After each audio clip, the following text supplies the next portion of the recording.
A Bíblia é o maior e mais importante livro da história. Além do valor histórico e cultural, ela é nada mais nada menos do que o Criador do universo falando com a gente por meio de um conjunto de livros. É um livro sagrado no sentido mais completo da palavra.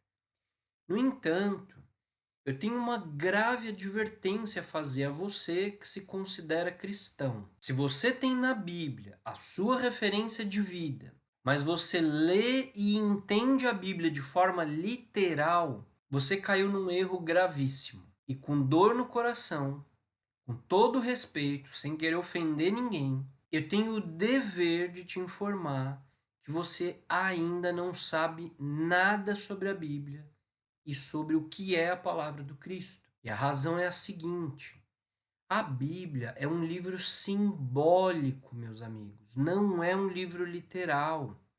A linguagem da Bíblia é uma linguagem de metáforas, de arquétipos, de símbolos super profundos. E existe uma chave para interpretar esses símbolos e conhecer o real significado do ensinamento que está contido ali em cada uma das passagens bíblicas. Toda aquela linguagem de criar o mundo em 6 dias, de carruagens de fogo, do rio Nilo se convertendo em sangue, das águas do Mar Vermelho sendo abertas, do maná do deserto que cai do céu, a serpente de bronze que cura os israelitas doentes no deserto. Tudo isso, meus amigos, é simbólico, não é literal. É uma linguagem metafórica, super profunda, que possui um valor espiritual enorme.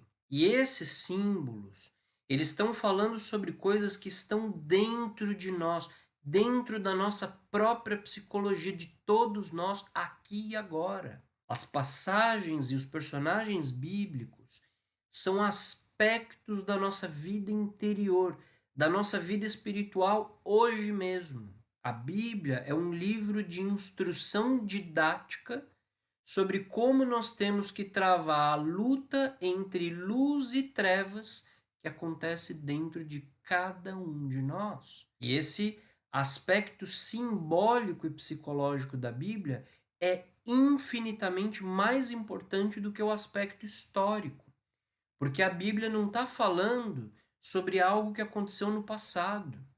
Ela é vigente agora. Ela não pertence ao tempo. Ela é atemporal.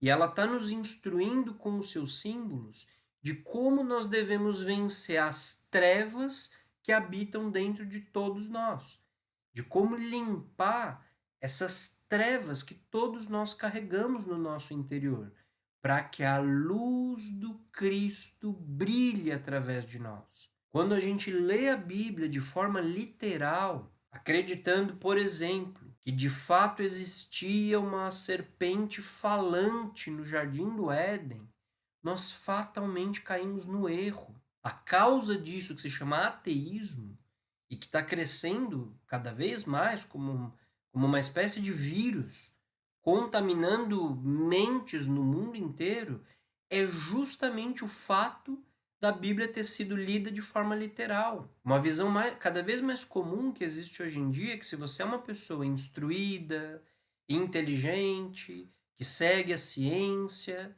se espera que você não acredite em Deus. Existe cada vez mais a crença absurda de que acreditar em Deus é uma forma primitiva, uma forma rudimentar de entender o mundo e que pertence a uma etapa infantil da humanidade e que essa etapa deve ser superada o quanto antes possível. E apenas pessoas ignorantes e com a mente fechada acreditam em Deus. Essa visão é defendida aí ferrenhamente pela maior parte dos intelectuais dos dias de hoje. Ainda que, no fundo, esses intelectuais não passem de papagaios repetindo teorias de outras pessoas que eles memorizaram e ficam repetindo ali como se fosse um gravador. Mas apesar disso, muita gente dá ouvidos a eles. e acabam esfriando mais e mais a fé que possuíam. Uma fé que já não era grande coisa. E somado a esses discursos materialistas, as teorias mentaloides de ceticismo dos intelectuais ateus, o mundo pouco a pouco está se contaminando desse veneno repugnante chamado ateísmo, especialmente aqui no Ocidente. E qual é a causa do ateísmo? O que está por trás desse fenômeno? A causa e raiz fundamental está no fato da Bíblia ter sido lida de forma literal durante tantos séculos. Porque faz com que a Bíblia pareça um conto de fadas, que pareça uma história para crianças. Basta a gente pensar um pouquinho. Sejamos honestos. Mesmo que você seja cristão, assim como eu sou, a gente tem que analisar essa questão de forma profunda. Qual pessoa séria que possui um certo discernimento na vida, que estudou numa universidade, que está acompanhando os avanços da ciência nos últimos anos, qual pessoa assim vai acreditar numa serpente falante? Que o fato de um homem e uma mulher terem comido uma fruta levou a humanidade inteira a cair em desgraça. E Josué fez cair uma muralha gigantesca, a fortaleza de uma cidade, tocando uma trombeta. Meus amigos, tudo isso é simbólico, não é literal. A língua que Deus fala não é português, não é inglês e não é mesmo aramaico. O idioma de Deus é um idioma que não pertence ao tempo.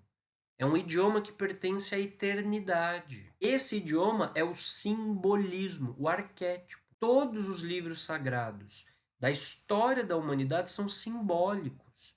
Nenhum deles pode ser lido de forma literal. Quando as pessoas olham para essa simbologia e os líderes religiosos, por pura ignorância, dizem a elas que aquilo é assim, literalmente, elas passam a perceber a Bíblia como um livro fantasioso. O ateu considera a Bíblia um livro infantil e sem espaço num mundo moderno, tecnológico e que é pautado pela lógica. E através da influência do ateísmo, a humanidade está cada vez mais escolhendo virar as costas para a fé, porque a religião parece estar desconectada da realidade e dos problemas reais da vida. Porém, da mesma forma que é ingênuo acreditar numa serpente falante, é também bastante ingênuo reduzir a profundidade do simbolismo religioso a um conto de fadas que não tem vínculo com a realidade. Debochar da mitologia contida nos livros sagrados e classificar essas mitologias como infantis ou como inúteis é um sinal claro de soberba e da mais completa ignorância, porque trata de se julgar, está se tratando de julgar uma coisa que desconhece. Como dizia o Victor Hugo, quem ri do que não conhece está a caminho de ser idiota. Portanto, eu convido tanto aos cristãos como aos ateus a compreenderem que a Bíblia é um tratado de psicologia prática, de algo real que existe dentro de nós e nos instrui sobre como viver a vida espiritual de forma prática, de forma experimentável, em nós mesmos aqui e agora. Como é um tema muito profundo, eu vou falar de forma bastante sintética, com alguns exemplos práticos, para que a gente entenda o todo a que a gente está se referindo aqui. Em linhas gerais é o seguinte: quando a gente olha para dentro de nós mesmos, o que a gente encontra? A gente encontra uma mente agitada, uma psique caótica que está toda fragmentada. A gente olha para nossa mente, a gente é sincero, a gente vê o quê? Uma confusão de pensamentos, de discursos íntimos, um falatório mental bagunçado, com pensamentos contraditórios, ora pensamentos positivos, ora pensamentos extremamente negativos. É assim ou não é? Na nossa mente tem ali uma voz que tagarela o tempo todo. Às vezes, essa voz tá tagarelando pensamentos negativos. A gente quer calar essa voz, quer ter paz interna, mas a gente não sabe como. A gente é uma espécie de pequena tempestade caminhando pelas ruas. Quem olha de fora não percebe, mas para quem está dentro, está experimentando ali todo um turbilhão de pensamentos desencontrados, sem ter qualquer harmonia entre eles. Se a gente olha os nossos sentimentos, mais do mesmo. Parece uma montanha russa. Ora sentindo euforia, ora completamente desanimados e para baixo ali. Às vezes a gente está bem, está animado, está esperançoso, e muitas outras vezes a gente está amargurado, ansioso, angustiado, cheios de sentimentos negativos de todo tipo, que a gente não sabe o que fazer com eles. Aí a gente tenta abafar esses sentimentos com distrações. Resultado: cada um de nós é um pequeno caos ambulante. A nossa psicologia de todos nós, sem exceção, é uma psicologia fragmentada. Ela está dividida em múltiplas direções e contradições. Tudo isso, meus amigos, é a inconsciência dentro de nós.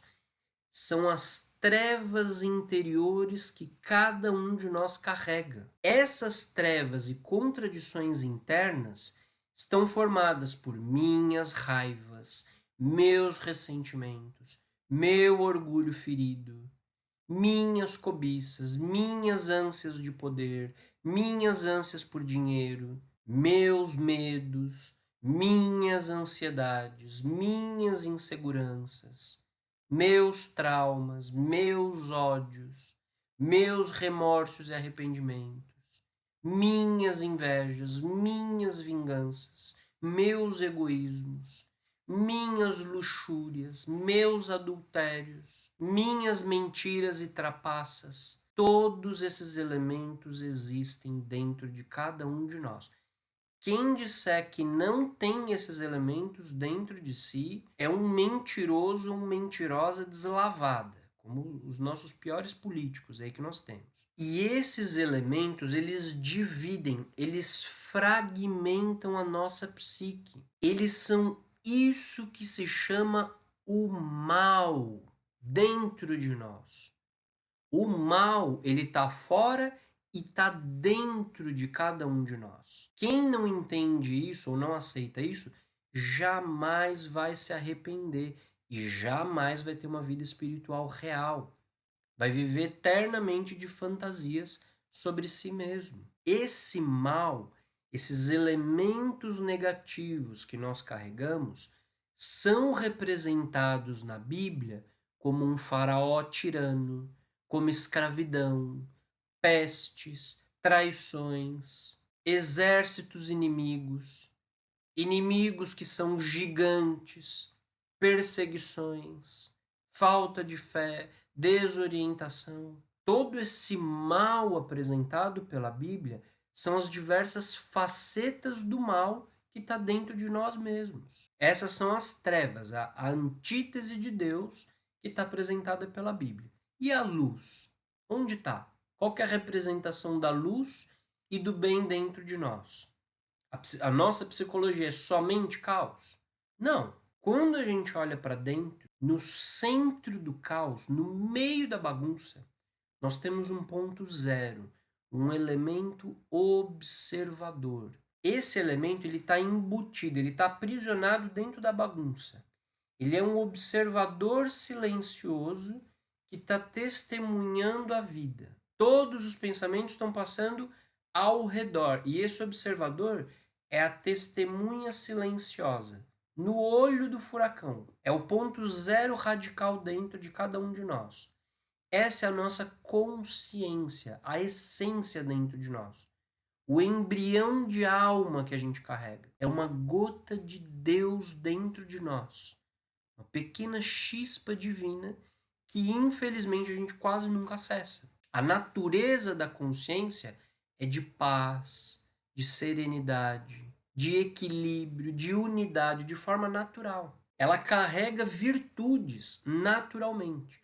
É a luz da consciência. A luz brilha nas trevas, mas as trevas não a apreenderam. A consciência é o que nós possuímos de mais digno dentro de nós.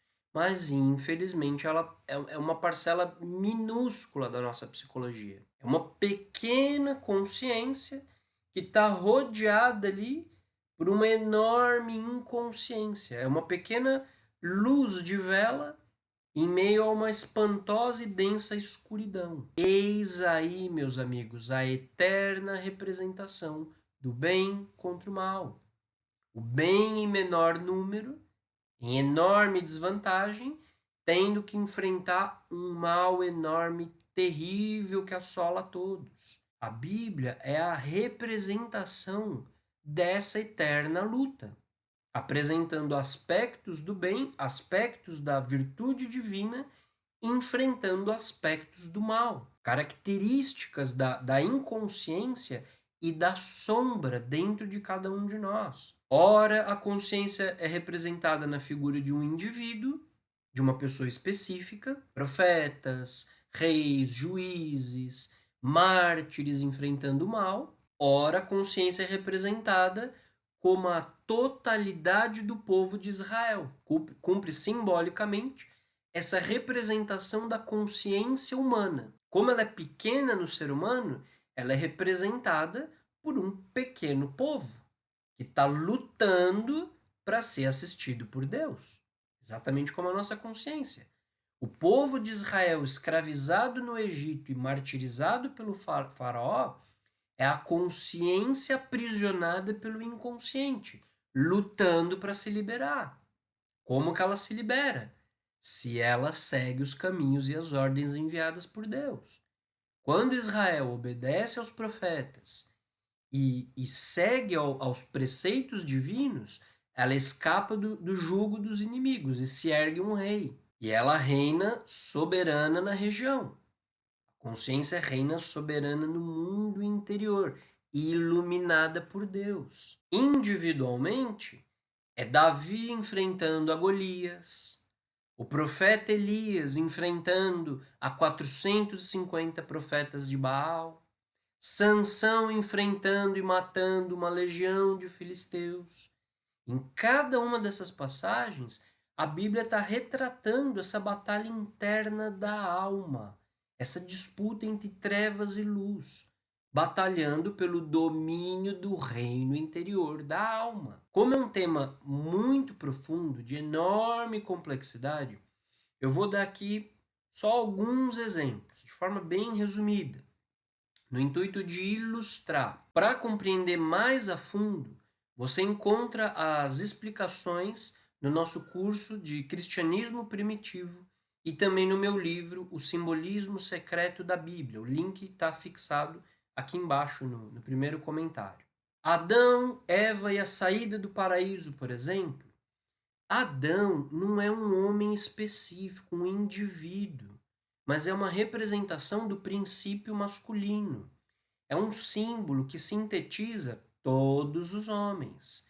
Eva não é uma mulher específica, um indivíduo de uma época. Eva representa o eterno feminino. Todas as mulheres e a energia feminina contida na natureza. A serpente tentadora é Lúcifer. E não é uma serpente falante enroscada em uma árvore. A serpente é um símbolo do instinto sexual dentro de cada um de nós. Esse instinto, a energia sexual, é o que nos leva a nos regenerar espiritualmente ou a nos degenerar espiritualmente. Se essa energia está sob a vontade de Jeová, ou seja, se as paixões estão sob o domínio do Espírito, do Pai, ela nos conecta ao paraíso, aos céus de consciência. Se a energia sexual cai sob o domínio das paixões e da força da luxúria, ela nos faz ser expulsos do paraíso, cair dos céus de inconsciência, nos degenerar espiritualmente. O pequeno pastor chamado Davi, ou seja, um pastor de almas, um guia espiritual que está se esforçando para obedecer a Deus e a instruir a outras almas. Ele enfrenta um gigante chamado Golias. A consciência pequenininha enfrenta o gigante da inconsciência. Com a pedra da sexualidade, a mesma pedra que é pedra de tropeço e rocha de escândalo, mas que também é a pedra sobre a qual se edifica a igreja do Cristo, ele derruba o gigante e o decapita, ou seja, elimina a inconsciência de dentro de si por meio de uma espada, que é um símbolo fálico. E por ter vencido o gigante, ele se torna rei de Israel mais tarde, ungido por Deus, ou seja, rei de si mesmo, senhor de si mesmo, por ter vencido a inconsciência e se conectado a Deus. Sansão é aquele nascido para Deus, prometido a Deus, e que por isso ele possui uma força descomunal, eliminando ali exércitos de filisteus com as próprias mãos. E a sua força está no cabelo.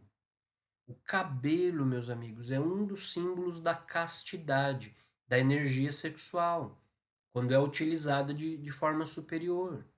Sansão perde a sua força quando ele se deixa seduzir por Dalila, porque ela vai lá e corta os seus cabelos. Significa que Sansão perdeu sua castidade. Ele caiu em luxúria com Dalila. É o mesmíssimo símbolo de comer a maçã no Gênesis, dito de outra forma. Ao perder os seus cabelos e força, Sansão então fica cego, ou seja, cegueira espiritual, fruto da fornicação, da perda da castidade.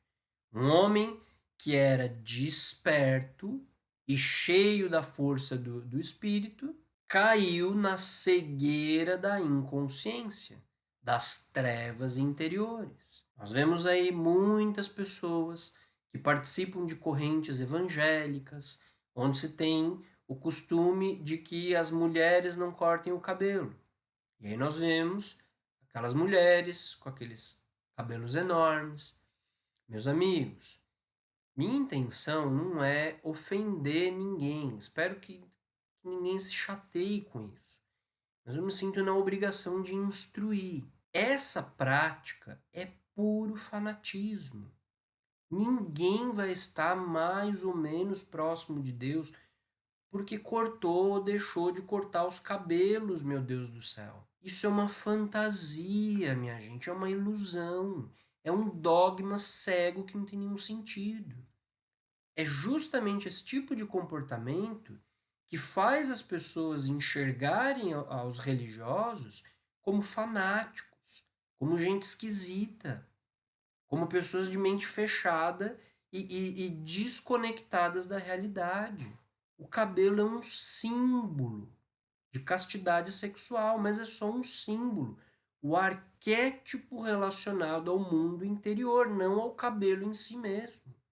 O Sansão não tinha de verdade superpoderes, muito menos que isso viria do seu cabelo físico. E quando o apóstolo Paulo menciona sobre o cabelo comprido, ele está se referindo novamente à simbologia, à importância da castidade. O que importa é o que a gente faz dentro de nós, na nossa vida interna. O cabelo comprido é só uma simbologia da castidade. Não vai tornar ninguém santo ou santa. O que adianta estar com o cabelo comprido, aquelas roupas todas fechadas ali, sem cor, parecendo uma armadura, se por dentro a pessoa está cheia de luxúria, de adultério, de pornografia? O que adianta? José sendo vendido ali como escravo, escravizado no Egito, quando aprende a interpretar os sonhos, ou seja, aprende a interpretar e seguir a linguagem de Deus, é elevado a governador do Egito, a governador de si mesmo. Assim, meus amigos, estejamos advertidos. A Bíblia é um livro simbólico e não pode, sob nenhuma hipótese, ser lido de forma literal. Ela trata de uma vida espiritual prática, real, que deve ser experimentada aqui e agora. nas nossas profundidades anímicas, convertendo a escuridão interna em luz do Cristo.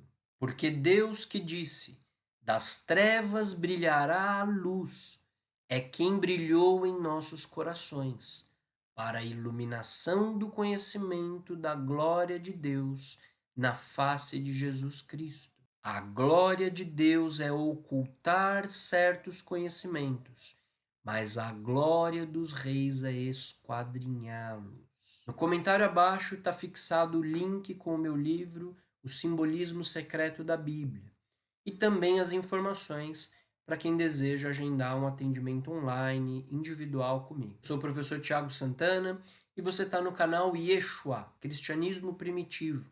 Nesse canal, nós explicamos as origens do cristianismo, explicamos que Jesus deixou um ensinamento secreto aos apóstolos e aos seus discípulos mais próximos, explicamos que a Bíblia é sagrada, é a palavra do Eterno, e como nós enfatizamos nesse vídeo, ela é também um livro simbólico.